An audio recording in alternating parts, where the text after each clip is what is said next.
All right, you've all been warned.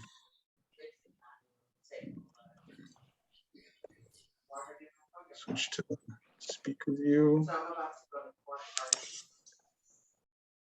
The people who do the office, like, rental home furniture. And then when they.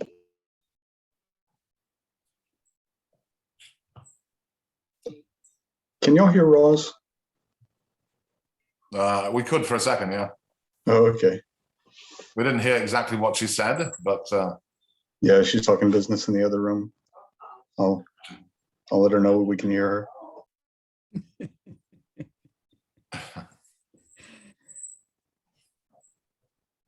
they just bought their first house, actually.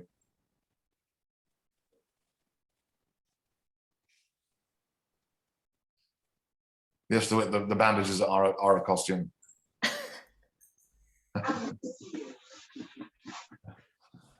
All right, should I go ahead and mute everyone? Absolutely. And let's see, and unfortunately we can't allow people to unmute themselves. We've got to keep out the trolls. And Mark, would you like to start us off? I'd love to, Jonathan. So welcome to Lit Balm, the Halloween party, with horror poetry tonight from Linda Addison, Denise Dumars, Ken Poyner, Jon Reinhart, and Stephanie Wytovich, emceed by the magnificent F.J. Bergmann, my co-partner in literary crime and a great friend. And so to kick off the show today, as usual, we three hosts will read a poem to kind of warm up the mic, and I will pass the feature then over to FJ for tonight. And of course, at the end, we'll have an open mic as always. So first off, we have Jonathan, who founded Unlikely Stories, an electronic literature of journal and art in 1998. He's lent his editorial management assistance to many literary and artistic ventures such as Mad Hat, the New Orleans Poetry Festival, Rigorous, and Big Bridge. He founded Unlikely Books in 2005, which publishes around 3 to 5 books of poetry a year. He's organized literary performance and performed himself across the United States. His own poetry books are Last Chap, Blood and Salsa, and Painting Rust, Prosthetic Gods, and Standards of Sanity from Litfest Press in 2016, and more recently, the free e-chapbook Backstories, which you can download from Argotist eBooks. Welcome, my friend. Thank you, Mark. So as the regulars have heard me say many times, I'm not very prolific. So what I usually do is read a poem that we've recently published on unlikelystories.org. And I'm not sure if I should really read someone else's poetry dressed as a slutty witch, but yeah, it'll be all right. Okay, this is called Only Reality by George Held. And it starts with 2 epigraphs. Be it life or death, we crave only reality by Thoreau. And Humankind cannot bear very much reality by Eliot. You'd long filled a file-tabbed reality with reports of any you'd found, only events deemed earthbound with no attribution to deity. You'd lived life beyond most norms of social convention, meeting the challenge of restrictive forms through hinting at mortal rendition. Like a scorpion challenged by a ring of fire, jabbing himself with his own stinger, taking his own life, his only reality. And again, that was Only Reality by George Held. All right, next up, I'd like to introduce our co-host, Cassandra Atherton. Cassandra is an award-winning writer, scholar of prose poetry, and professor of writing and literature in Melbourne, Australia. Her most recent books of prose poetry are Pre-Raphaelite, Leftovers, and Fugitive Letters. She is currently writing a book of prose poetry on the atomic bomb with funding from the Australia Council. Cassandra co-wrote Prose Poetry, An Introduction, and the Anthology of Australian Prose Poetry. She is commissioning editor of her Westerly magazine. Cassandra, will you read us a poem today? Yeah, absolutely. Thank you, Jonathan. My favorite fairy tale is The Red Shoes, and so this is a bit of a darker sort of version of it. You pierce my darkness with a hot circle of light, a beam joining us from lightbox to stage. As I rehearse, You preempt my movements across the wooden floor, knowing where I'll land. When you pin me center stage and flood me with yellow light, I'm 8 years old and my teacher tells me to feel the spotlight on my skin, close my eyes, sense its edges. I'm trained to stay in the light, although I prefer the dark wings. My satin-covered toes nudge the follow spot lower. You make a scythe of light on the boards. I gesture for you to turn off the footlights, and darkness severs my feet from my body.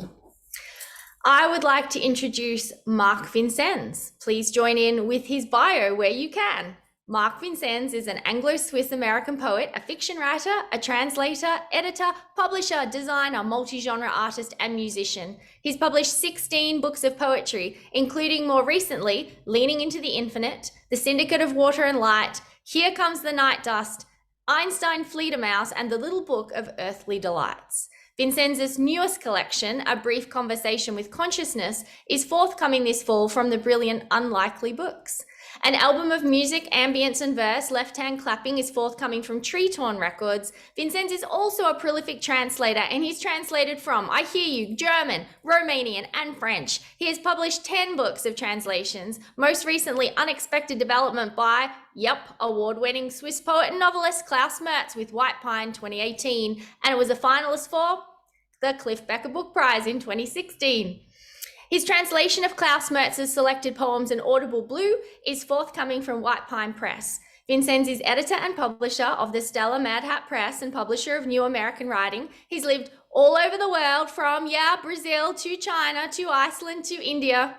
He was born in Matilda Hospital on the Peak in Hong Kong, but he now lives on a farm in rural western Massachusetts, overlooking Herman Melville's Greylock Mountain, and where, it's a great one, you're dying for it, where there are more eastern small-footed vampire bats, grey zombie foxes, and phantasmagorical fisher cats than people.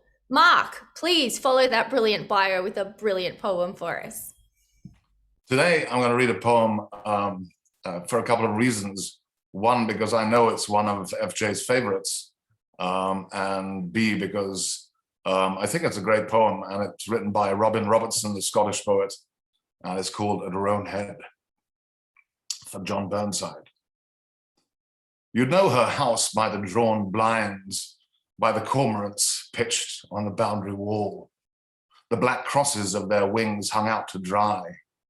You'd tell it by the quicken and the pine that hid it from the sea and from the brief light of the sun, and by Angus, the collie lying at the door where he died, a rack of bones like a sprung trap. A fork of barnacle beasts come over with that slow squeak of rusty saws. The bitter seas complaining pull and roll, a wicker of pigeons lifting in the wood. She'd had 4 sons, I knew that well enough, and each one wrong. All born blind, they say, slack-jawed and simple, web-footed, rickety as sticks. Beautiful faces, I'm told, though blank as air. Someone saw them once outside, harpling down to the shore, chittering like rats, and they said they were fine swimmers, but I would have guessed that. Her husband left her, said they couldn't be his, they were more fish than human, said they were beglamoured and searched their skin for the showing marks. For years, she tended each difficult flame, their tight flickering bodies. At night, she closed the scales of their eyes to s'more the fire, until he came again, that last time, thick with drink, saying he'd had enough of this, all this witchery, and made them stand in a row by their beds, twitching, their hands flapped, herring eyes rolled in their heads. He went along the line, relaxing them one after another with a small knife. It's said she goes out every night to lay blankets on the graves to keep them warm. It would put the heart across you, all that grief. There was an otter worrying in the leaves, a heron loping slow over the water when I came at scrake of day back to her door. She'd hung 4 stones in a necklace, wore 4 rings on the hand that led me past the room with 4 small candles burning, which she called the room of rain. Milky smoke poured up from the grate like a waterfall in reverse, and she said my name, and it was the only thing and the last thing that she said.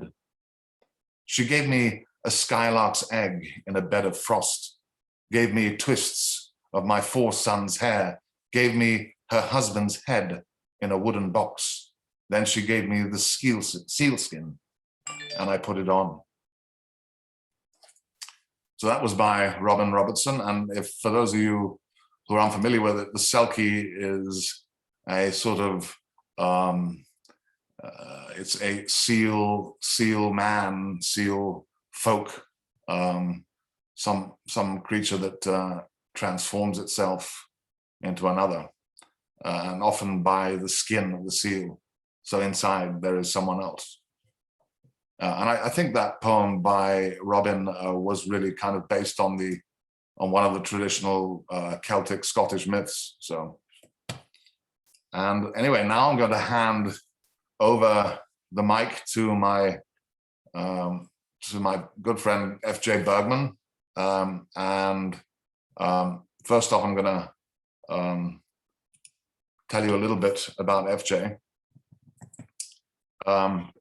Unfortunately, we got the up-to-date bio a little late, I think, right?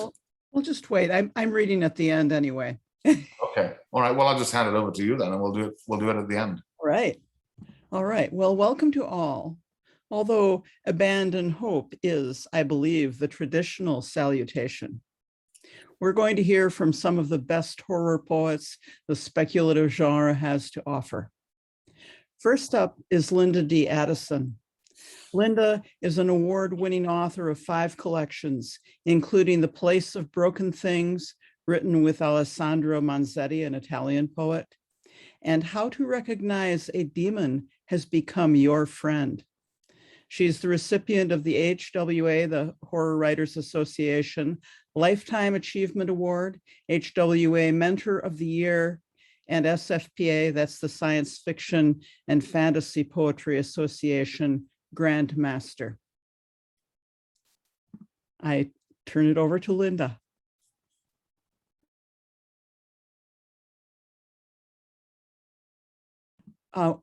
Could someone unmute Linda? Oh, wait, Yeah, you can Okay, unmute her. there we go. I just got the message I could do myself. Okay. Not that some people who haven't known me were like, could we just mute her for a minute? Just, okay.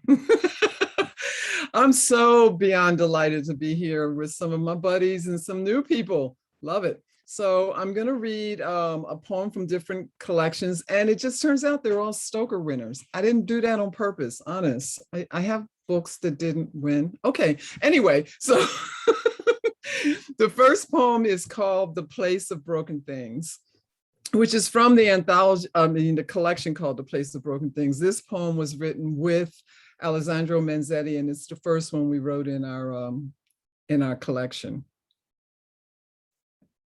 The Place of Broken Things. Constructed between echoing gasp of pain, of twisted metal in the moment before waking, the declining wisp of false dreams on the edge of ragged hope, a so early abandoned love, constructed with the gray bricks of absence, of imaginary presence in the moment before sleeping, the noise of the bumper cars of thoughts on the edge of a blurry place, vanished so long times ago. Constructed between ancient scents of shaving lotion, of sweet hairspray, before they smashed their heads through the hungry windshield on the edges of a road, forgotten by guardian angels. Broken promise to be home early while the child sleeps, without fear, one last gift to buy, one last breath taken, orphaned by good intention, by chaos, slipping fragments of that day into her soul, disfiguring childhood dreams. Broken on Saturday. Like the neck of the blue-eyed Jenny, the doll, right after the scream of breaks in the moment before, to see that place sweating red venom, secretions of the unpredictable. Frozen forever, there with deflated yellow flowers around a photo of dead smiles and so white teeth in front of a home, an unfound door full of Christmas ornaments, shining red like their last curve on the road, frozen in the open wound of her heart each time she drives to work, past that hook in the road, the silence echoing imagined screams, crunched bone, brains discarded among wrapped gifts. That one last gift, that place. So that was the place of broken things. The next one I'm going to read is called Between, and it's from Being Full of Light and Substantial. Okay, Between. He leans into her dark dreams, desire clear, and yet the edges blur. She breathes in his fear and wonders what else lies between unfilled cracks widening like his smile. She leans into the bright air between them and breathes in his desire. Clear and shiny, fear and hope. Snowflakes caught in between words unspoken, like the breath between his smile. He learns to listen and cannot stand the howling madness in her eyes. Still, he leans into her dreams, listening for his name, hoping her whispers will contain his desire, but cannot stand the screaming truth falling around him. Delicate snowflakes on a sunny day. So the next poem, I am reading 4 altogether. The next one is the opening poem to How to Recognize the Demon Has Become Your Friend. The book opens with that, then it's a poem story, all kinds of stuff. And then at the end, it ends with how to recognize a friend has become a demon. Because we need to know this. I'm just saying, it's educational and entertaining. Just saying, just a point. Okay. So this is the opening poem, How to Recognize a Demon Has Become Your Friend. Song from their open mouth makes you sleep. Upon waking, you feel empty and sad. There's a mark of ash on your chest where your heart should be. Their eyes remind you of hunger, but everything you eat has no taste. Your eyes reflect flames in the mirror. You stare at the sun, but it doesn't hurt. They ask you for the time, but you tell them where you were born. Suddenly, you can't remember your mother or father. Your other friends stop calling you. Their faces flash as missing online. You change your status to possessed on your social network. When you walk past a church with them, you feel sick and have to cross the street. They joke about being allergic to old buildings. You laugh with them. One day you blink and you have no breath. Memories of your life fade like a dream. All you see is red sky ash under your feet. And in their burning arms, you cannot cry. So that was how to recognize a demon has become your friend. So the last poem is Sharp, Shiny, Hurting Things, and it's from Consumed, Reduced to Beautiful Gray Ashes. So here we go. Sharp, shiny, hurting things. Don't sit with your back to the door. Change seats 3 times on a public bus. Sleep with the windows closed. These rules will keep them away from daytime dreams and nighttime desire. Look at me twice, but no more. Don't touch your ears or remove your gloves. These rules will keep me away from shadowed doorways and multiplex garages. Or do as you wish. I'll bring my toys and we can make the stars cry. So that was Sharp, Shiny, Hurting Things. And my last poem. Thank you. Thank you all.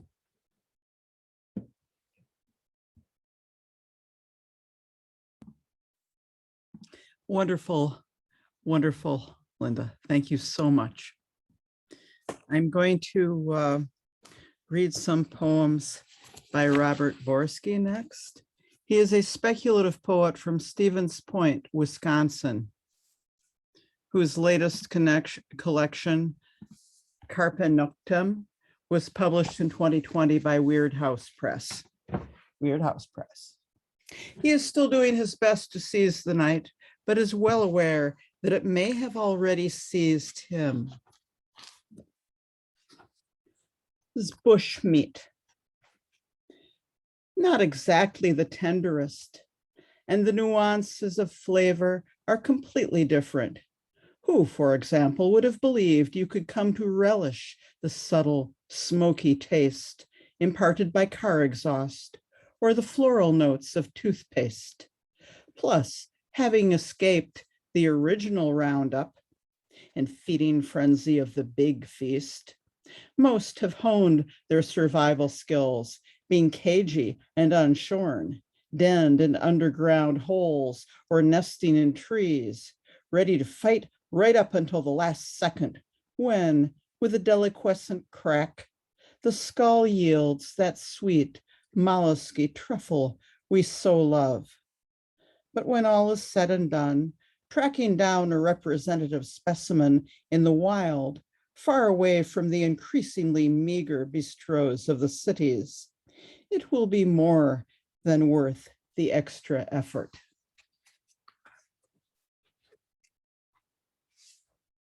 And this is Anti-Vampire app.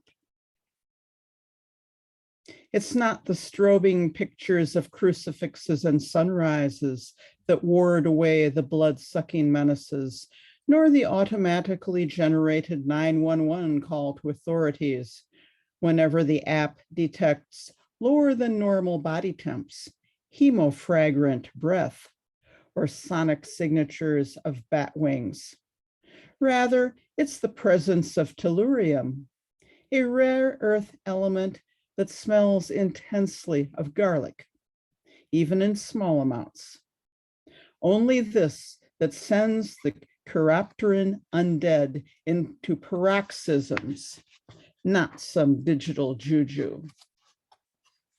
Unfortunately, for those without the relevant metal in their smartphones, the app will do little good. In witness the disembodied blood-rimmed blown kisses that play back crimsonly from victims' cell phones. Vampiric selfies being no more capable as images than those uncontained in the silver gleam of mirrors. And that was Robert Vorsky, who's from Stevens Point, Wisconsin. Our next poet is Denise Dumars, a writer primarily known for horror and science fiction poetry. She is published in dozens of journals. Her most recent collection, Paranormal Romance, was nominated for the Elgin Award. She is a former literary agent and college English professor.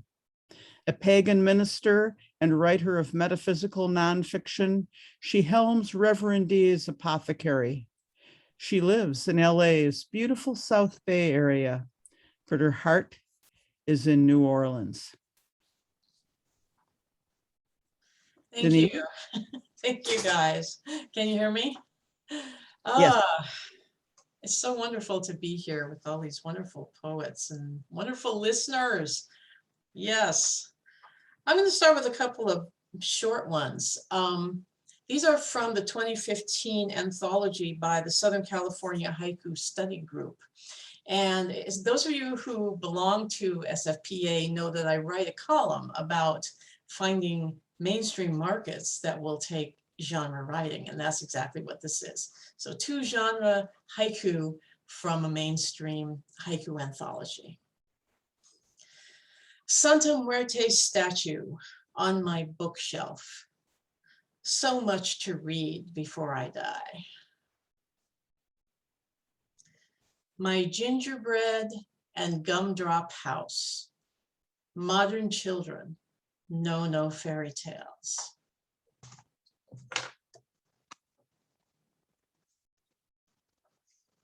Is that true? I hope that's not true.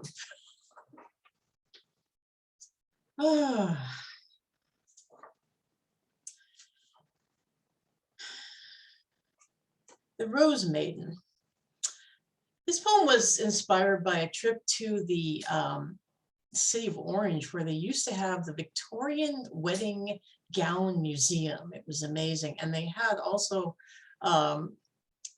morning wear and other things. And this is from, inspired by a poesy ring which was kind of sort of a pre-engagement ring in the Victorian era. And the man would give it to the woman, and it would have engraved on it a couple lines of poetry that he had written. And so this inspired this poem. I'll start with an epigram, which is the poesy from one of these rings. The musical summons rouses the Rose Maiden as she wakes to her bridal. The Rose Maiden. She wanted to be the Rose Bride. We could not stop her. Now the thorns have rent her tender thighs, and the blood shoes have her dancing through the night to music beat by bones. She cries forgiveness as we reach for tattered edges of her gown, morning purple, staining the delicate ecru of its antique lace. We did indeed attempt to rescue, but she had already tasted the mold verdant cake, concealing drops of pomegranate within its sweetening heart. Now we cry as she dances on skeleton feet, fingerless as Sedna, wailing while unseen hands pull whole hanks of her hair.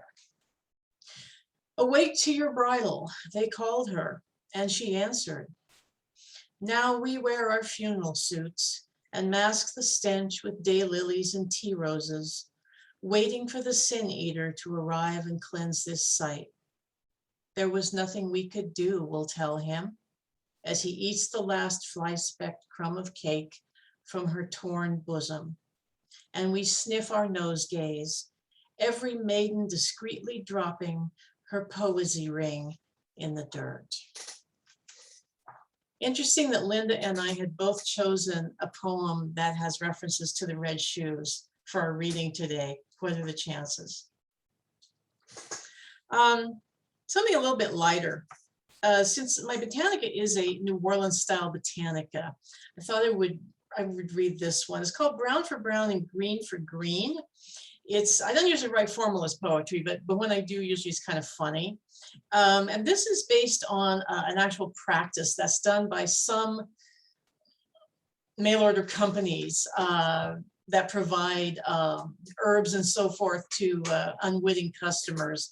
The idea being that if there's a cheaper substitution and it's the same color, they'll send you that instead of the right herb. But of course, you can't fool a hoodoo queen, can you? Brown for brown and green for green. You can't fool the hoodoo queen. That black cat bone came from a chicken. Hoodoo queen's no city Wiccan. She knows rare bulbs from common mulch, throws fake Adam and Eve roots in the gulch. Brown for brown and green for green. Don't try to fool a hoodoo queen. A hummingbird can bring one love, but not while hovering up above. Only when dead, dressed in a hand, anointed with sweat from your man's hat band. So don't go get PETA on the phone unless you don't mind sleeping alone. Brown for brown and green for green. Who dares laugh at the hoodoo queen? Ceremonial mage and his great work? Hoodoo queen thinks he's a jerk. New ager, she channels Bronco Billy. Hoodoo queen just thinks she's silly. Brown for brown and green for green. If you wish to contact the unseen and want to win at games of chance or find yourself a new romance, no substitutes will ever do. She knows the truth, and so do you. Or you wouldn't be here with cash in hand, stepping across brick dust into an unknown land where no one believes the Wiccan read, but can surely tell chia from tick seed. So I suggest you hide your brush and comb, flush all nail clippings down the throne, for the threefold law don't apply to her.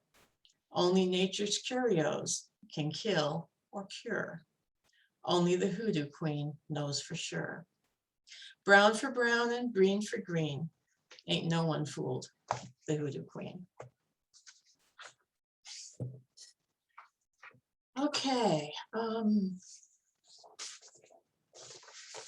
Another one with kind of a Victorian aspect, and this one I had dedicated to my friend Wendy Rathbone, some of you guys know. It's called Eminent Victorian Vampires. Lord Chumley photographs the little girls on the neon midway, how he wishes he could see them in some other light, as he did in Dodgson's day, but sunlight does not become him. He remains a stubborn reminder of spats and ascots, with no shortage of young throats to tap in the sodium glare of an uglier age. Lady Calthorpe Jones preferred tatting, and deep red looked so well against the ombre lace. But as time went on, she felt as she appeared ghastly by anything but gaslight, and so retired to the grave before the modern age and the indignity of fluorescent tubes. And doesn't everyone remember Agatha Thorne, the brave explorer, taking tea with Naga tribesmen in the frozen wastes of Nepal? But then her hands were always cold, and yetis make marvelous scapegoats for explaining all those missing young Buddhist monks.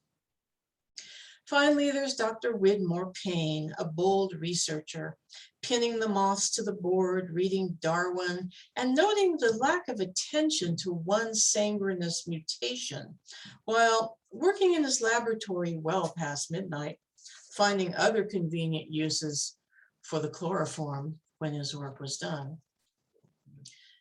But death was so much gentler then.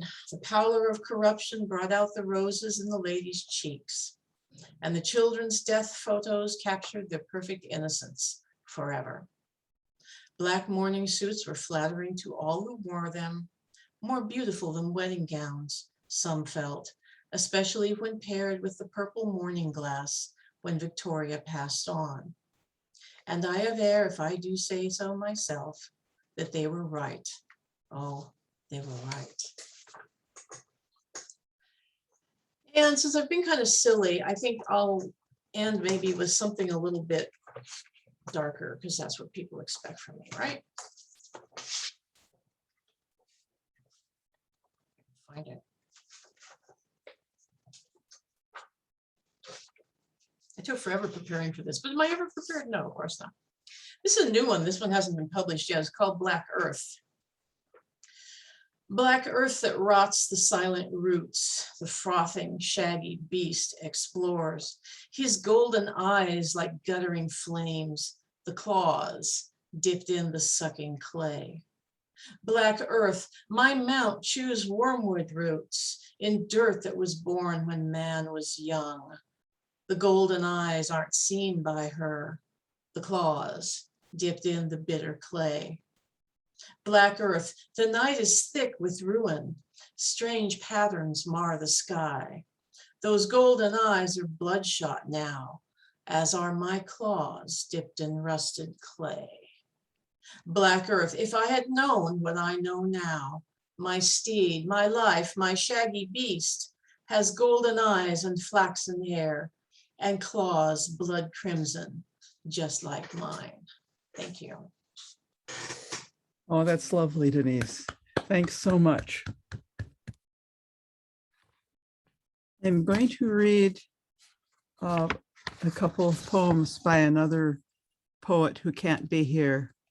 Mary Soon Lee is a fantasy and science fiction author of both fiction and poetry. She has won the SFPA Elgin Award and Rising Awards, and her work is widely published. Advice to a 6-year-old is one of her Rising winners. Advice to a 6-year-old. Do not worry what people think. Keep checking beneath the bed. Either you will spot a monster or you will not. If you don't spot a monster, go to sleep. If you do spot a monster, either it will be friendly or it will not. If it is friendly, stay up late. Swap monster jokes and human jokes. When your parents are asleep, go down to the kitchen and offer it green things to eat.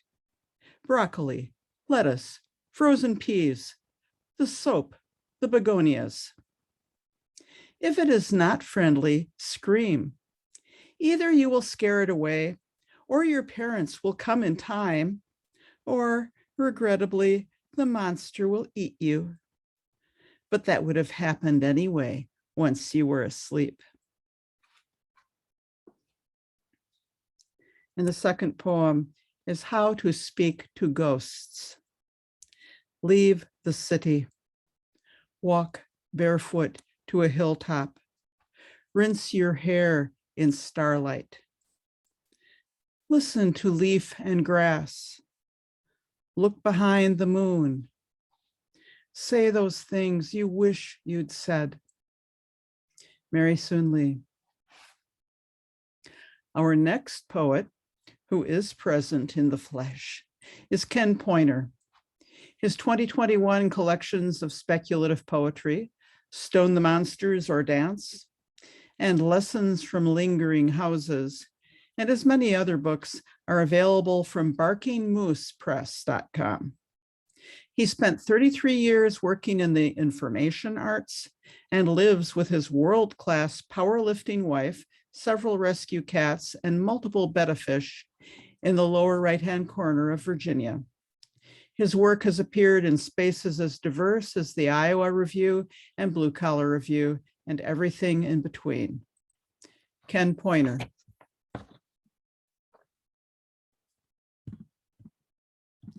Shoot. Ken, we can't hear you. There we go. Okay, Ken, now we can hear you. No, we can't. Wait. Could someone unmute Ken? I don't seem to be able to do it. Ken's unmuted. Maybe your microphone's having trouble, Ken? Yeah, or it's too low. Or something. Can you raise your output? And we can't hear you. No. Still no sound.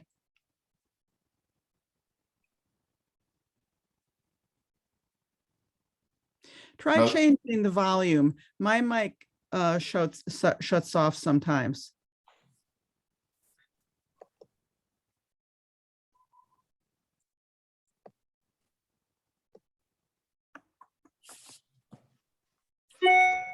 Nothing so far.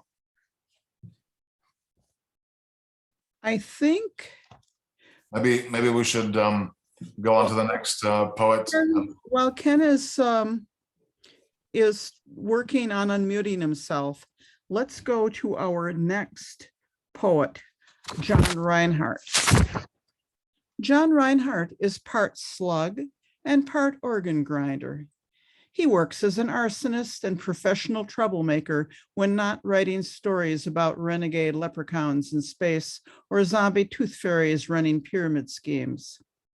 His work has been published internationally and in bathroom stalls at rest stops across the country. Jon?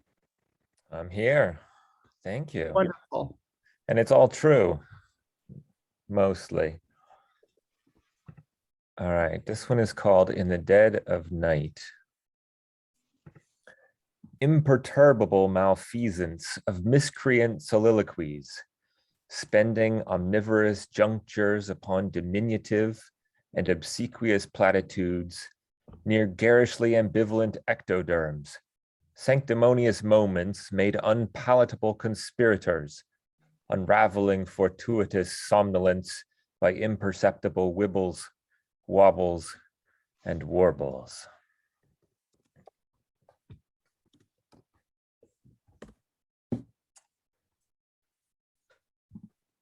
Don't let the bedbugs bite. Under the poplar's shade, the world passes by. My big eyes absorb it. The sway of human traffic, squirrels preparing for the future, the grass, carpet to whim. Who feeds the grass but the dead, pushing it up into consciousness through our dreams? I yearn for that cold comfort, the rest, darkness. I remember Father built a swing for us. Hours of flying, of rocking to soft melodies. The shock when my older brother pushed me off, loss of breath. Where is he now to push me down? First step to getting back up. But the jig's up. All I have is to wait, watching weary clouds, swinging in the breezes, in the shade of this old friend, hugging me close until the rope breaks, or the hungry ravens peck out my eyes.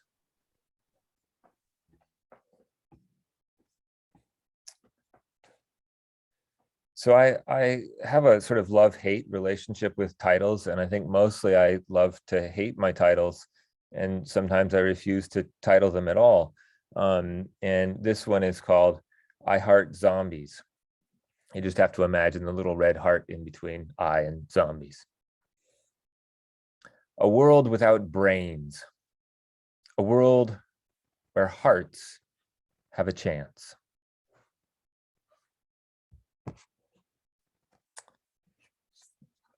So these next come from this collection, Horrific Punctuation, which is my latest, and the link is way back in the chat. Maybe I'll put it in there again. And each of these poems relates to writing or punctuation and specific punctuation in most cases. So this one's called Odin's Other Eye. Odin's eye popped from its bloody socket. He dropped to his knees to capture the anguish, distill its essence, crystallized in a new orb, not for sight, but vision. He completed the sentence, closed the book, then buried its knowledge to sprout fresh ideas on the barren field. And followed by full stop.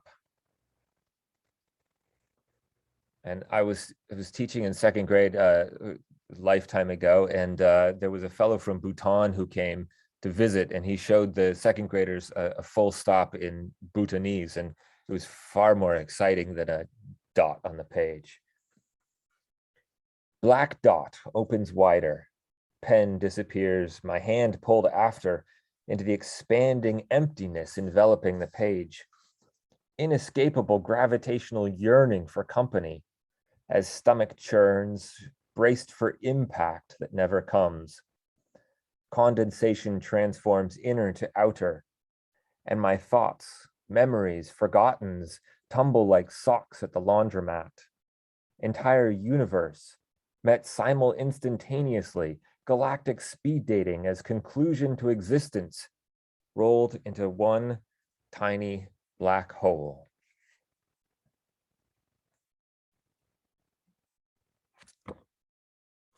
And I have, ever since the option was available for students to select a word and use synonyms, I've had a love-hate relationship with the thesaurus. This one is called Attack of the Thesaurus.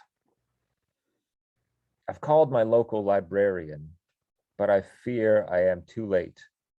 My literary emergency has gone from bad to apocalyptic. The dictionaries cower in fear, while the complete Shakespeare runs for cover behind the less nimble classical texts in Greek. Modern poetry babbles incoherently.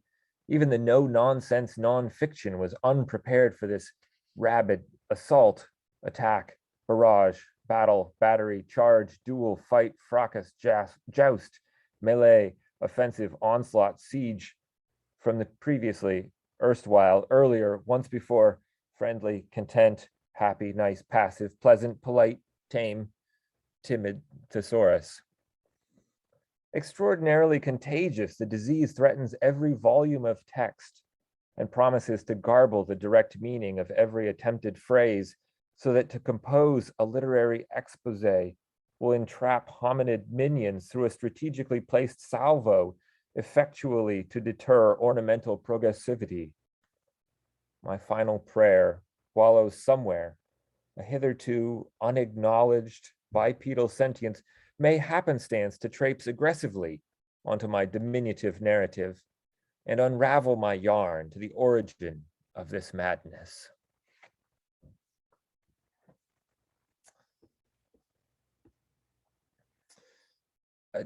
Another title. So you'll just have to remember the title of this one, and you'll see why. The title is I Bought the Farm. For sale, quaint, organic vegetable and livestock farm on 100 plus acres. Fully staffed with established CSA, all farm assets included. Includes water rights, large farmhouse, good condition, profitable, affordable. The shepherd was a wonder, and I only lost sheep when he was away every full moon. I never saw the man who milked the cows before dawn and after sundown, and the boy who tended them in the field was hard to find and had an Irish accent. The chickens were tended by a man named Erg, who was ghastly pale, Hungarian, I think, and lumbered uncomfortably. Helga ran the CSA and mixed the compost in a giant black cauldron that bubbled furiously and smelled like dead rats combined with teenagers' socks. There was no accounting for the accountant. The numbers always looked good. I had to pay him in gold. No one ever explained why the farmhouse was a Gothic castle, and the eerie clouds never wandered far. It all seemed too good to be true until...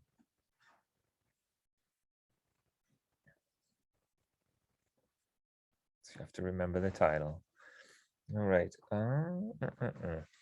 So I have a couple more, and then I will end. So these next two come from this collection of mine called Screaming. It's a collection of prose poems, and I thought I was being very clever by crafting these nightmares in second person. And I found out that I was not actually the only person to do this, and I wasn't that clever at all. But it was nice for a moment.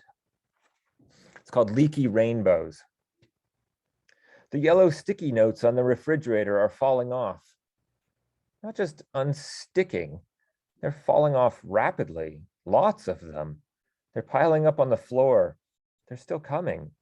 They're threatening to fill the kitchen. The color changes from yellow to green until green sticky notes form a layer from knee to waist. They even stick to you. The dog, the cabinets. The stream changes to blue, then indigo and violet, sticking to windows like ghost bruises, pressing against the glass. Red and orange paper firecrackers fill out the room, topping the light fixtures. You brush through the sticky little note papers, swimming to the next room as the paper closest to the light bulb starts to smoke.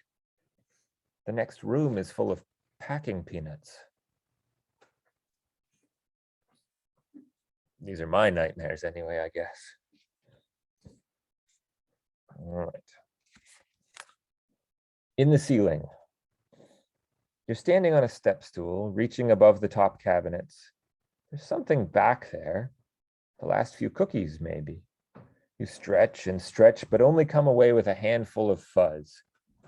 You didn't realize dust bunnies hid so near the ceiling. A ceiling panel shifts open, and a horde of dust bunnies rappel into the kitchen, running frenziedly over the counters. They don't seem to have any purpose or direction. They're not looking for food. There's no discernible pattern to their dashing. To an untrained eye, the kitchen might look like it's in the middle of a whirlwind, but closer inspection reveals 17 distinct bunnies chasing each other's tails, except their tails are long, like squirrels or lemurs. Just that quickly, they're gone again, and the ceiling panel shifts back into place. You notice the fuzz from the top of the cabinets is also gone. Thank you.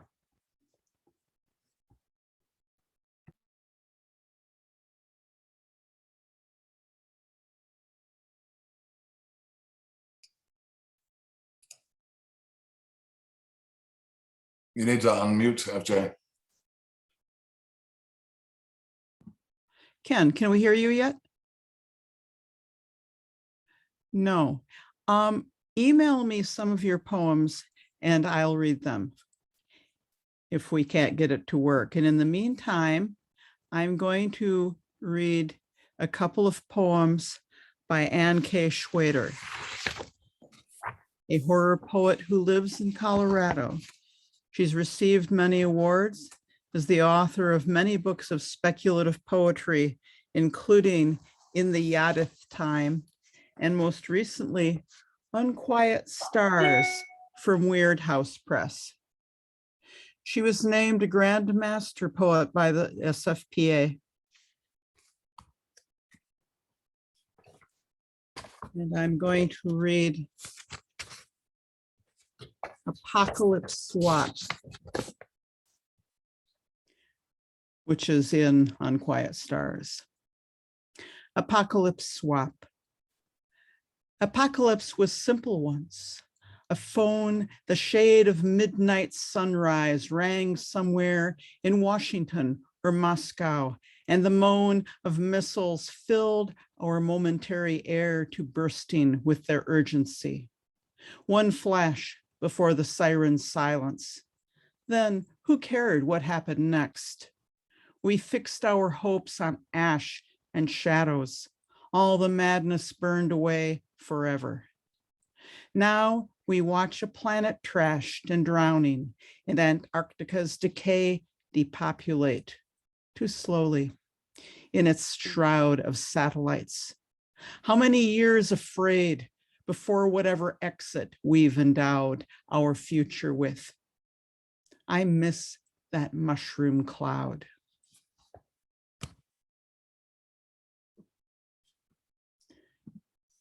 And this poem about the world ending in ice instead. Given to the frost. Given to the frost, these autumn colors, long years awaited, months to build and blaze their gorgeous warning through a countryside our children will not know. Eternal days gutter like tapers toward aphelion. Time now for winter shelter, winter ways. Given to the frost, our fragile cities, bright with banners, dance, and brilliant song offered up in sunlight. Wine flowed gladly here amid these fountains, where a strong northern gust whips whitecaps cold as snow, sifting through a season decades long. Given to the frost, vain thoughts of plenty, uncounted loaves and fishes, crumbs to spare for all who ride this rock into the exile our fickle star requires. No mystics there will multiply a harvest or create one extra drop of water, breath of air. Given to the frost, our lost and stateless grasshoppers of a summer fading fast, as faces in the nightmares we'll deny next morning to each other. Past is past, the dry leaves whisper, drifting deep across. Our hatchways locked and sealed and safe at last.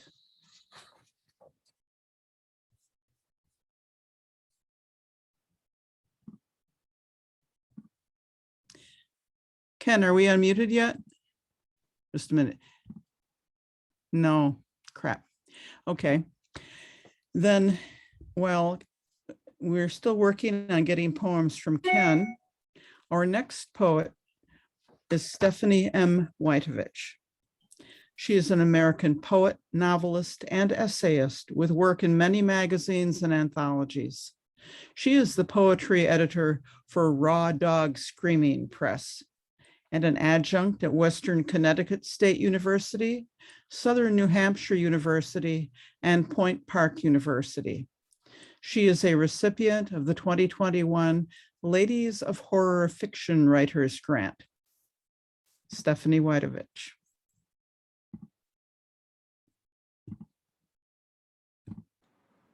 Hi. Yeah. I think we're both clicking at once. Oh, are we? Yeah, there we are. Now you're unmuted. Everybody can hear me? Okay, cool. All right. Well, hi. I'm very excited to be here this evening with all of you folks.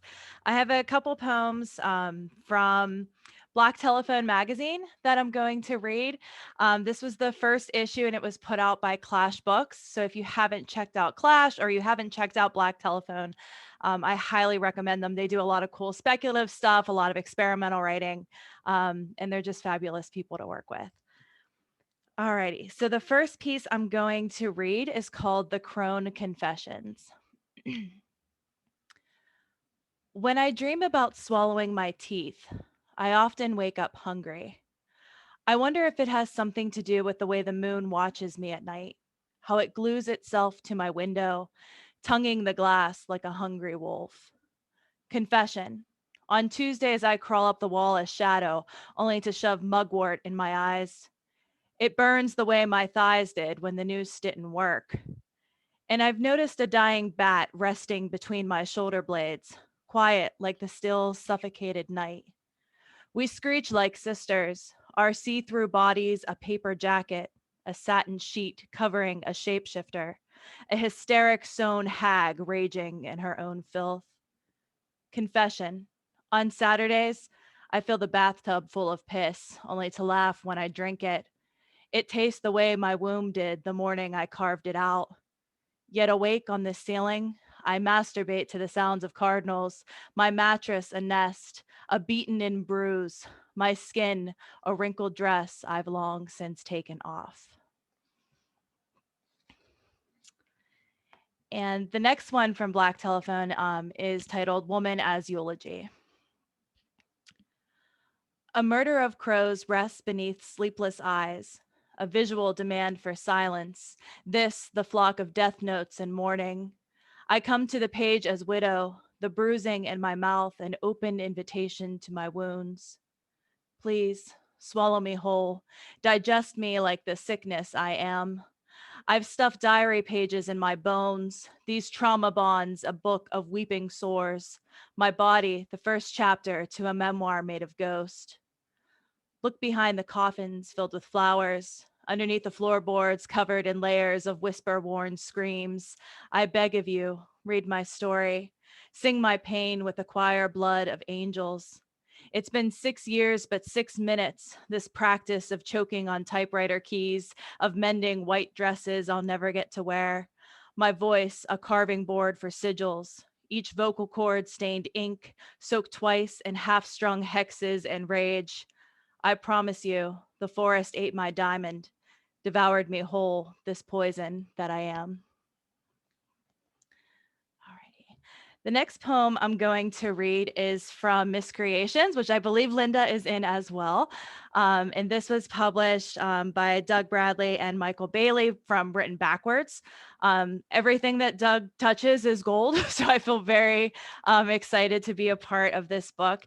And the poem that I wrote is titled A Benediction of Corpses, and it was inspired by Mary Shelley's Frankenstein.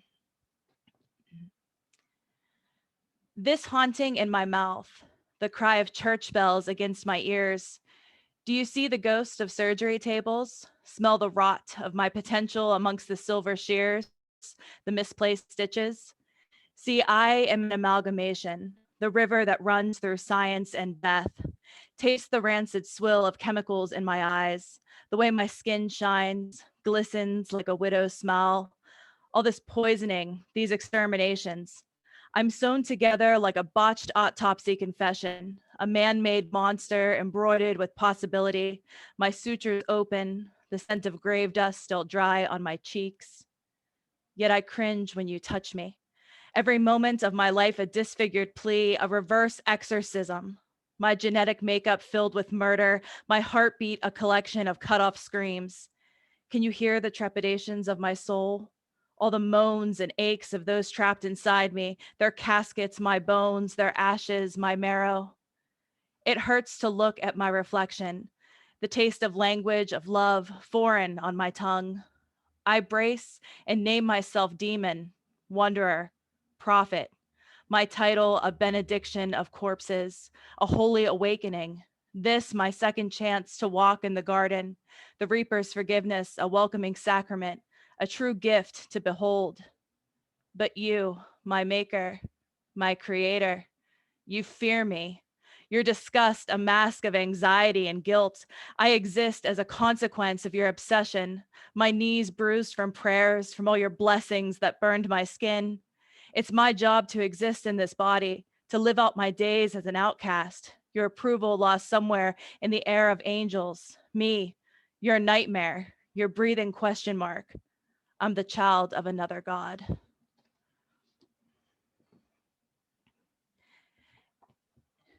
And the last couple pieces that I'm going to read are from my latest poetry collection, The Apocalyptic Mannequin, which was published by Raw Dog Screaming Press. Okay. The first one is titled Woman Meat. Cut me open and I bleed. Yes, I gush like mountains. My red rivers like pomegranate surrender. Each drop, every seed, a step closer to entrapment. This, my isolation, the scarlet letter etched in my womb. Sometimes I wonder if it's possible to hold it all in. This scream, this agony, how it builds inside, bursting like waterfalls. The afterbirth of my rage, carried away by cardinals, their wings and open slaughter in the sky.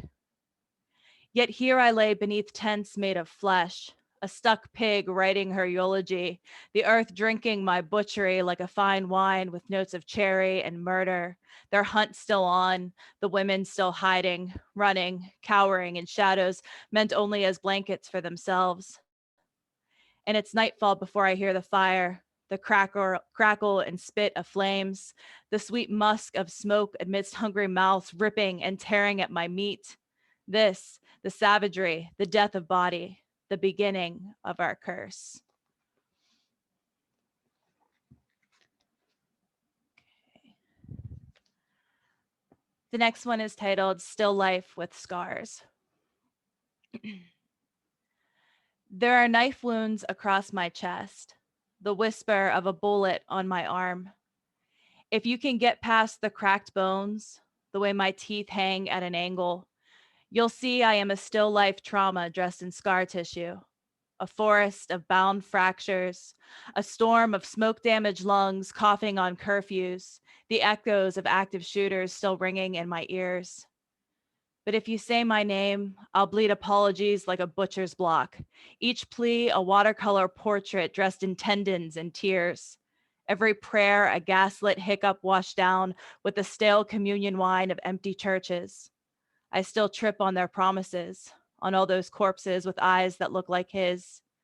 You see, it's not enough that I survived, that my life is a reel of stained glass memories, of sandstorm bombings, the taste of metal in the air, but rather it's how the tourniquets on my wrist are still weeping, how the thorns in my scalp dig deeper, my face dressed with pain, this descent, this crucifixion.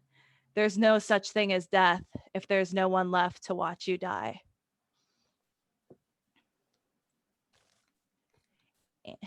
And the last one I'm going to read is a poem called Identification.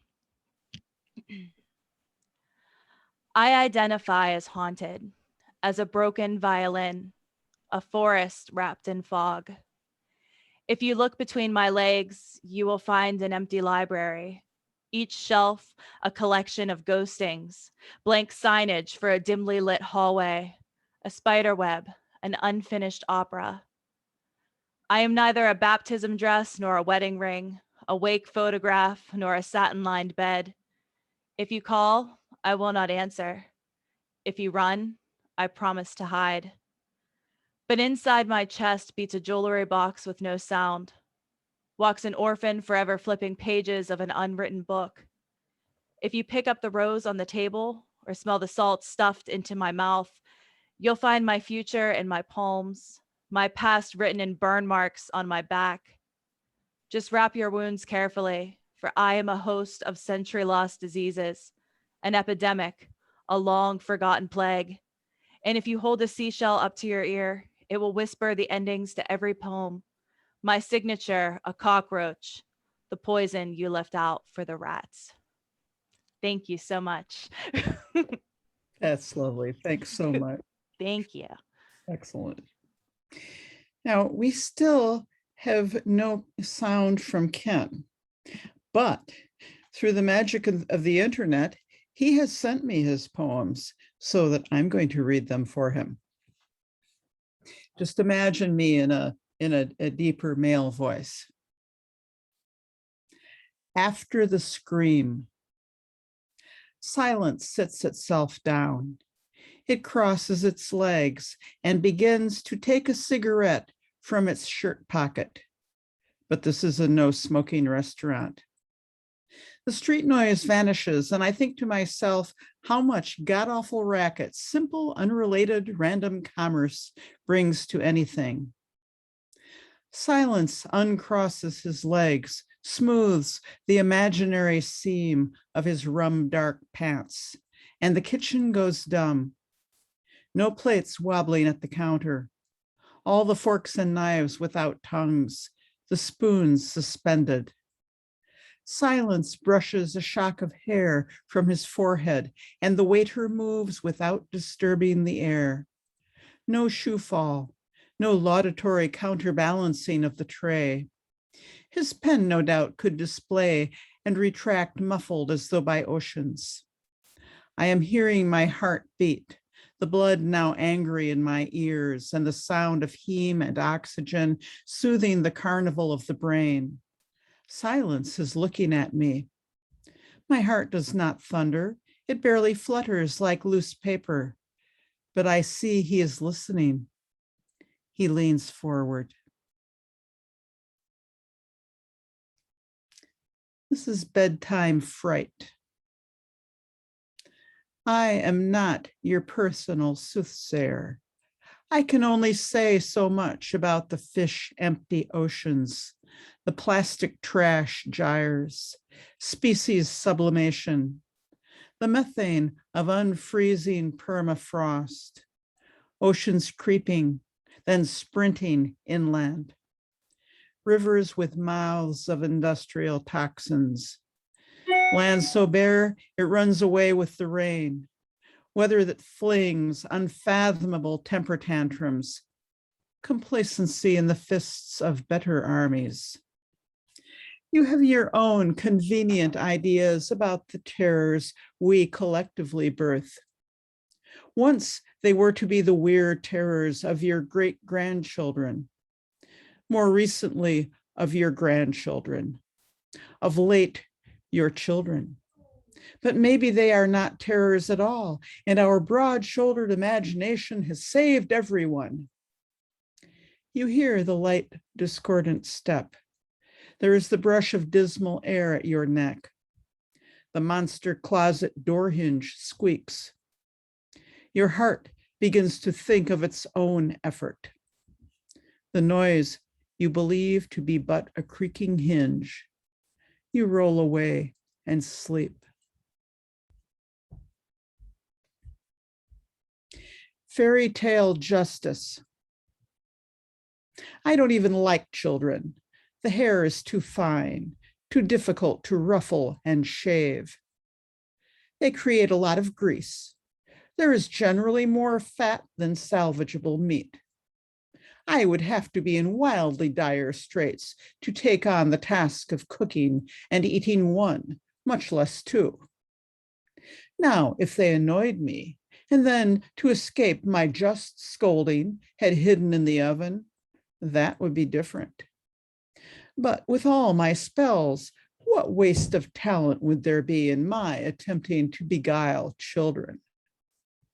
Even were it true, I would claim my culpability tangential, my liability limited only to an easily riled temper. Given my widely disparaged but recognized as sharp supernatural abilities, how, if I had them in my culinary sights, could they stand here to accuse me? There are easier marks on the streets, and prey far simpler to prepare, more pleasant on the palate. It is merely my reputation that brings me to trial, my popular dislike and a civic prejudice. You have only the words of children, children who would eat an old woman's simple sugar and chocolate, the edible work of her prodigious old age, her dear, delicious home. Think about my prejudiced justices, who should actually be on trial. And this is Lily. Out they come in an orderly fashion, moving on to the parking lots of every Walmart, Walgreens, Safeway, and Kroger in the nation, and markets of similar situation across the entire world. They squint in the uncommon sunlight, or giggle at the rain, marvel with the wind, catch, when they think they are unseen, snowflakes on talon-tense tongues. They wait in lines, fidgeting, perhaps most looking down, geometric, aligned into blocks. A trustee for each section counts heads, comments on who was fastest coming out, who would not have made it if this were not simply a drill.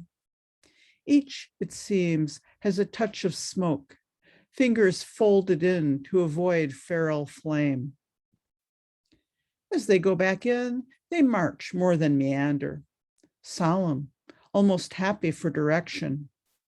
They have already forgotten this brief exposure to the living present above ground, the miracle of parking lots, the awe of shoppers who have not seen this metrical show before. Your companion sees you gape and explains, hell is holding a fire drill. It is part of the punishment. Do not dare to think of separating just from evil, silly from pointless. Prepare yourself. Later is sooner than you think. And his last poem is Lycanthropy. I do not want to change.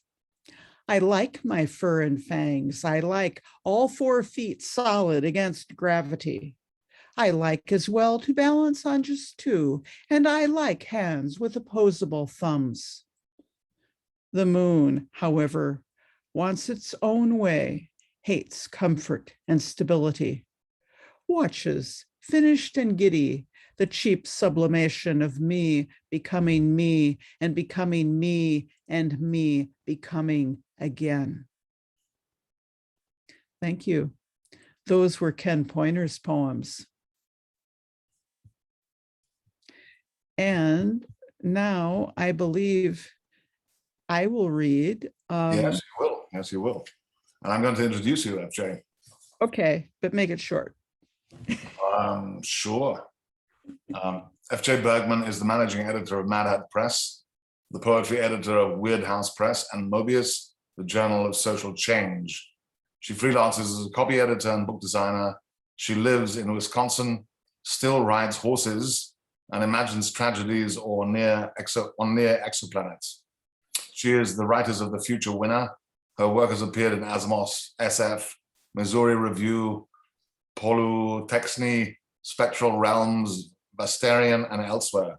She thinks imagination can compensate for anything. Okay. First, a few haiku. First frost. The cornfield rattles its bones. Autumn bonfire. The trees shiver a little closer. And a number of us seem to be on the same themes tonight. So here's this haiku resonates with one of Ken's poems. For sale, sweet cottage, woodland setting, gingerbread trim, large rustic oven.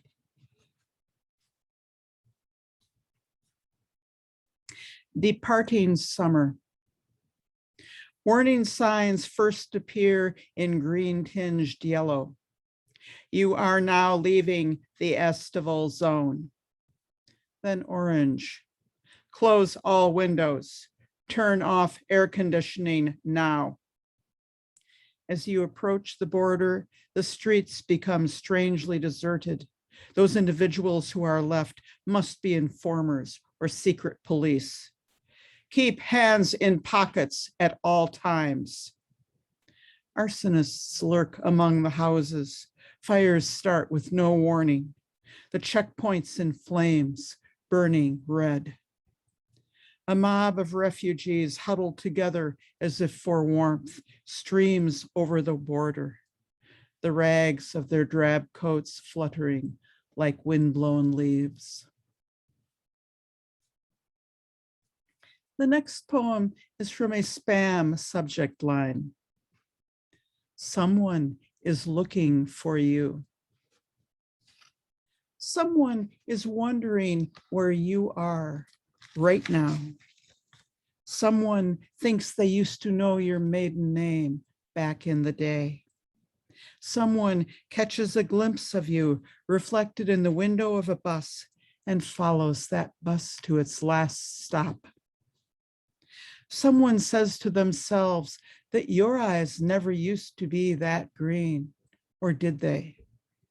Someone can still feel the marks from being beaten black and blue at recess on the playground. Were you there? Were you only watching? Someone remembers your high, wild laugh and what you wrote in everybody's yearbook about freedom being the second most important thing. Someone has traced you through 9 changes of address and only wants to talk. It won't hurt you to talk, will it? Someone has a new roll of duct tape. No special reason. And someone has found you now, and someone is pulling out electrical wires and cutting chains. The next poem has an epigraph from James Lee's poem, If. She dreams of it on special occasions. What she dreams of. Usually it decomposes quietly. Mobster corpse stashed under the brain's wet cement. Raccoon cadaver in the moonlight. on the potholed shoulder of the royal road, heaving with maggots. It thinks in maledictions. It hangs itself in the closet and waits for her to come in. Its head turns toward mirrors. Light moves away from it quickly and pretends they've never met.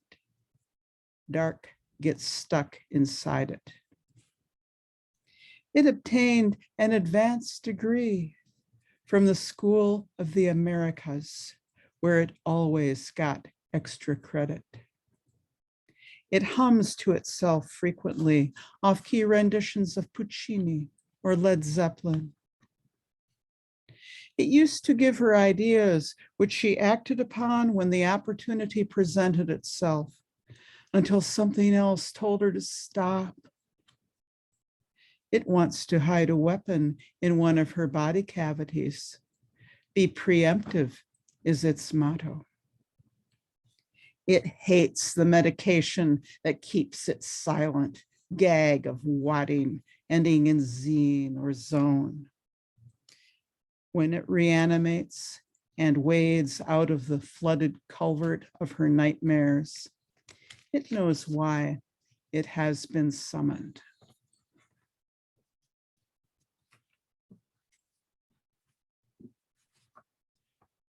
Shopping list.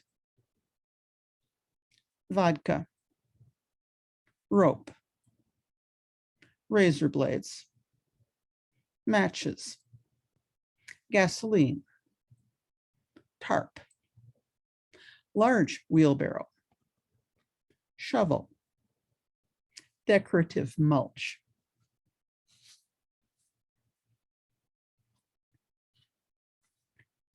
This poem has an epigraph from Bram Stoker's Dracula.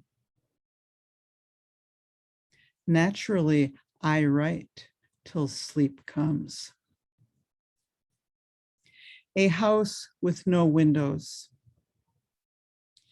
What he had lost, he no longer cared to remember. What he had gained was the flush of blood ballooning through hollow veins like hot gas, the aromatic vapors of other lives. He entered those new memories in a ledger for a few minutes before each dawn, black ink on black paper.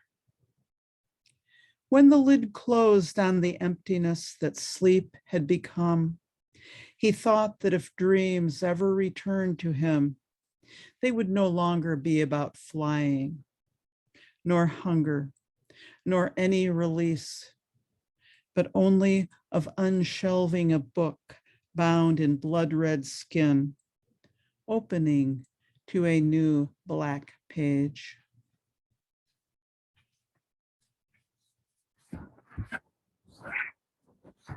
This poem is a golden shovel using the epigraph to Alice in Wonderland. I'll read it first. Still she haunts me, phantom-wise, Alice moving under skies never seen by waking eyes. Revenant. A mist is forming tonight over the dark, still waters of the pond, a mist with a face. She lingers where she drowned years ago, haunts the gloomy pool beneath the trees, haunts me. Wisp, fragile as a leaf's skeletal phantom, wise as the ancient golden carp. It's not malice that holds her here, keeps her from moving on to whatever afterworld exists, under us or above, somewhere beyond the skies or in the nether hells far below. I had never believed that our thoughts and actions, seen and recorded by some guardian spirit or by a wrathful God, damn us. But asleep or waking, I remember holding her under her open eyes. And this is the last poem. Evade Mecum is a pocket handbook.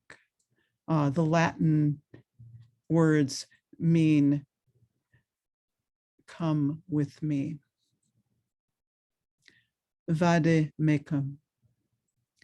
The book was positioned between your stiff hands as if you were clasping it, as if there would be light enough to read where you were going. To read where you were going once you disembarked on the other dark shore, you opened it near the fires. Near the fires, shadows moved that did not cast shadows. Cast shadows cooled nothing. It was too hot. It was too hot, and the pages curled and yellowed, then charred. Then charred bodies rose up and followed you, reaching for the book.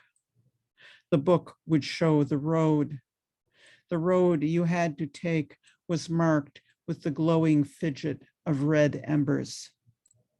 Red embers in the darkness that blinked when you reached. When you reached the end, they asked what you had learned. You had learned nothing until then. Then they took the book out of your hands. Thank you all. We'll start the open mic next. Thank you, FJ. I'll put some links to poems that were much too long to read here in the chat. Thank you, FJ. And thank you, all you fantastic poets tonight.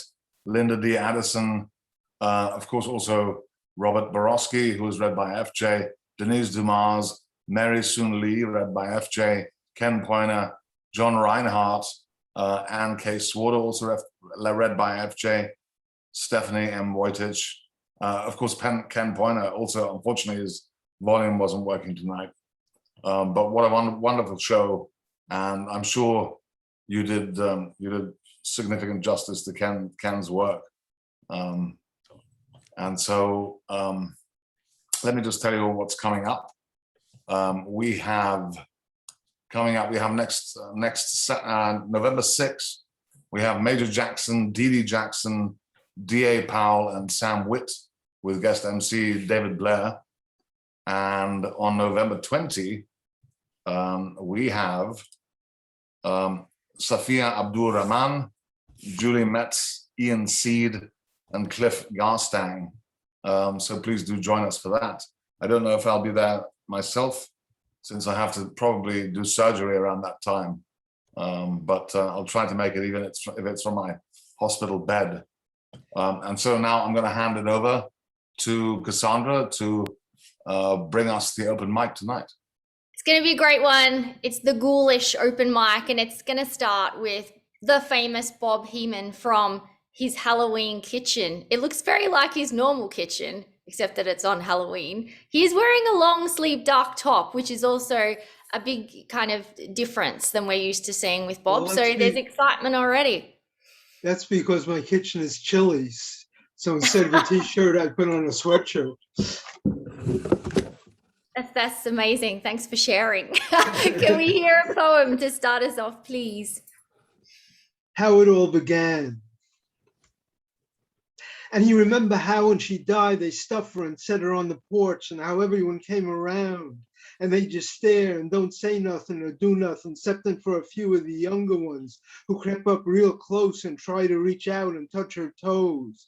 But their folks pull them back as soon as they see what they're up to. And everyone else is standing back a ways, and he could tell that maybe, just maybe, they was a wee bit scared. And he's watching their faces, so he'll be able to tell all the folks up at the holler about it. When suddenly there was this great big noise, and he looked back at her sitting on the porch, and there's this black stuff, sort of like smoke and sort of like tar, coming out of her chest.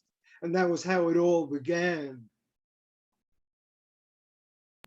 That could be my favorite. I love the delivery. I mean, you have an awesome accent, so it works. But that was fantastic and in theme too. Thank you. Our next reader is Ralph Culver, the king of the short form himself, is going to read to us today. Please, Ralph, share a poem with us. Thank you, Cassandra. Can everybody hear me okay? Yep, we can. I have a button that I'm going to be wearing for trick-or-treaters tomorrow that says, "This is my costume," which I could just Love put it. on tonight. Well, greetings to everyone and a very merry All Hallows to you all. The poem that I'm going to read is from my new collection, which is available for pre-order now at the wonderful Mad Hat Press. Thank you, Mark Vincennes. The book is called A Passable Man. And the poem refers to an actual event that occurred in my childhood. I wasn't an actual witness to the event, but the perpetrator was a childhood acquaintance of mine. The poem is called Totem, and there is a prose introduction at the beginning, which is sort of a scene setting. One fall day, Jay, a boy of 11, found the decomposing body of a dog. It appeared to have been dead for some time. The boy worked the dog's head off the carcass, shoved a tree branch in at the neck, and carried the head down through some woods into an adjacent playground. Totem. This new spine screwed tight in the underpulp of a skull, formerly dog. As an invention of meaning in your hands, it makes sense. The park trees beginning to smolder with autumn colors, jangle and jag. The possible beauty of things pisses you off. Your mouth waters at the lift and bell of young girls on the seesaw, but there's this terror of whatever is pushing the black hair outward at your armpits and balls, and who understands it at all? Left no choice, you came down out of the oak and locust trees, head high, leering, spittlish and lousy, concessively marking your borders. Your little corner of hell in September, school just on and just out that day, down to the playground and the children who must recall it better than I. Thank you. Awesome, wonderful. The possible beauty of things pisses you off. That's a great one. That's awesome. Such wonderful lines in your poems. Thank you. Thank you, Ralph. Now, I did have Susan. Is she still here? She was going to read for us, but I'm not sure. Yeah, she is. Yay. It's just because she's got a camera on. I was looking for her name. Hello, wonderful Susan. Brilliant translator and poet. Can we hear from you? I think I've got to unmute you. Yeah, I'm unmuted Hello. now. Hear me? Yes. Yeah, thanks, Cassandra, for asking me to read tonight. I wrote this poem decades ago, but I found it in my notes, and it was kind of a spooky poem. It was the spookiest I have. Let's see. It's titled Venetian Blinds, but could be titled How Do You Put a Georgian and Mid-Century Modern Woman into a High Victorian or fascist box? That's a horror story. Venetian blinds, prison bars, front blue frosted windows, wintry pines stand sentinel while the angry misfit makes moves out of step with the times. I turn now to the snow-laden street and become a child running in the sun, hair flying as in a De Chirico painting, reluctantly. The sky turns ice green blue with looming dark shadows. A black wall surrounds an idea of an ocean. In the blink of an eye, a magician's ploy, excuse me, pardon me, revealing all the runny-nosed exchanges that suddenly appear and disappear after a frozen bump of an elbow or two.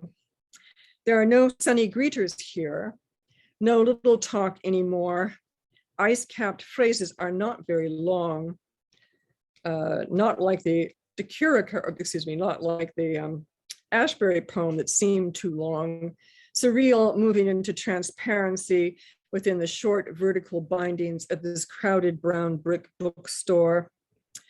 Yet Nordic realism always seems to walk too far between sentences, panting its steamy breaths with rounded global mouths in the comings and goings of air-blown entrances and exits.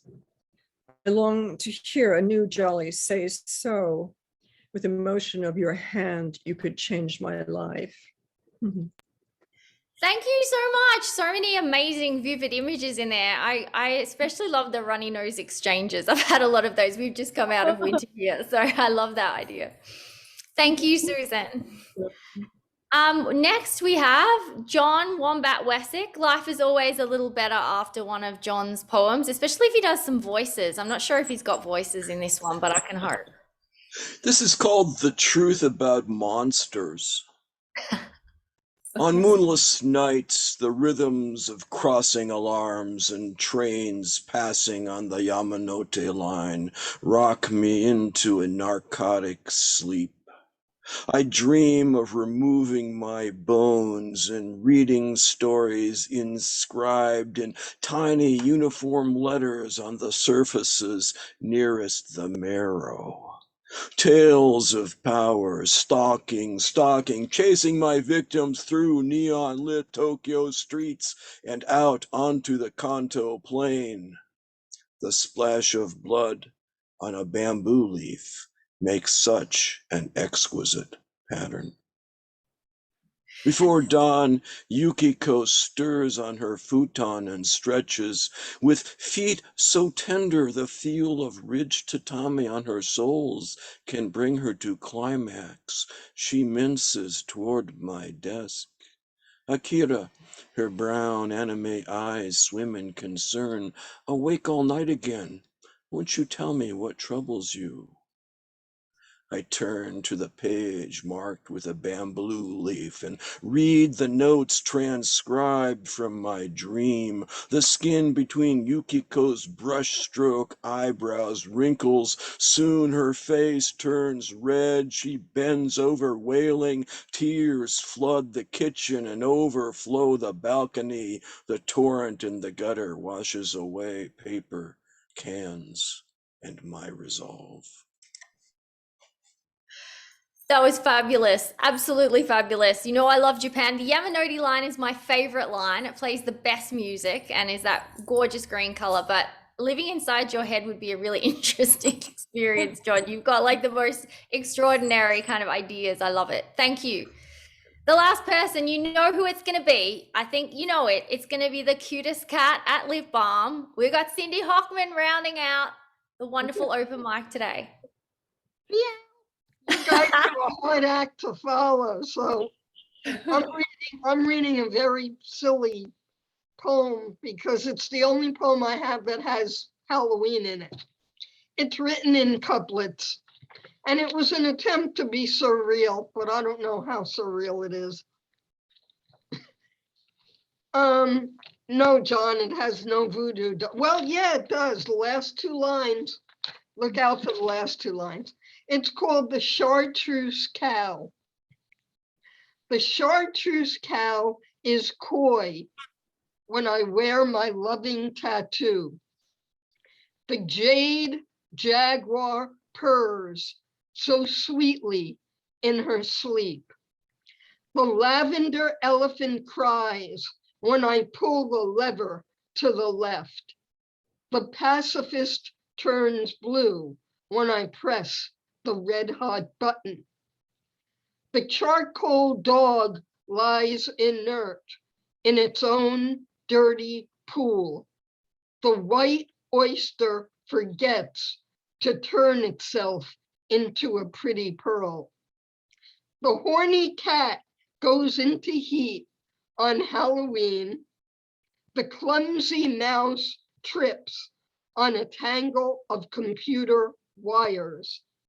The blonde canary sings a sensuous hymn, but the desert is too hot for the fragile golden calf. The pink pig rolls in mud, wearing Rambo's mismatched shoes. Now watch the beaver build a lovely high-rise dam. The azure ant is working so hard for the money. The queen bee makes love, and then she leaves her honey. Here it comes. The deposed leader has orange all over his maskless face and 4 years worth of blood on his tiny bloodless claws. Thank you. Wow, well, there's no one quite like Cindy Hockman, people. I mean, can anyone else get Rambo's mismatched shoes in a powerful poem like that? I don't think so. That was amazing. On a pig, no less. You know? On a pig. I think I've got to hand back to my co-hosts, Jonathan and Mark. Jonathan, anything to say about your book launch that's coming up, right? Ooh. Yeah, on November 13th, which is a week off here at Lit Balm, we'll be having the virtual book release of Getting Away with Everything, which is a new book of poetry, a 248-page book of poetry. What? Right? Amazing. Yeah, It's a I don't. collaboration between Vincent Cialuti and Christopher Shipman, right? That's right. Yeah. And I don't know why they wrote this long, and but it's a wonderful manuscript, and very pleased to publish it. And we'll be releasing that on November the 13th. Please do check Facebook. Excuse me, Unlikely Books on Facebook for the time and Zoom room, or just go to unlikelystories.org and you'll find it there. Sounds great. So here a little poem just to close off by A.F. Moritz, a Canadian poet, and the one breath. In time, I will be dying, and at the moment, I never am. And in time, I will remember every least crumb of indignity or love I had in Babylon or Rigel.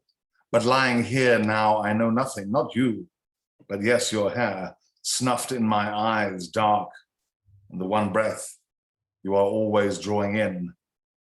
And these words, mysteriously I know, and my body's length and curve, a call of air. Thank you, everyone, for a wonderful, wonderful night, and hope to see you next time.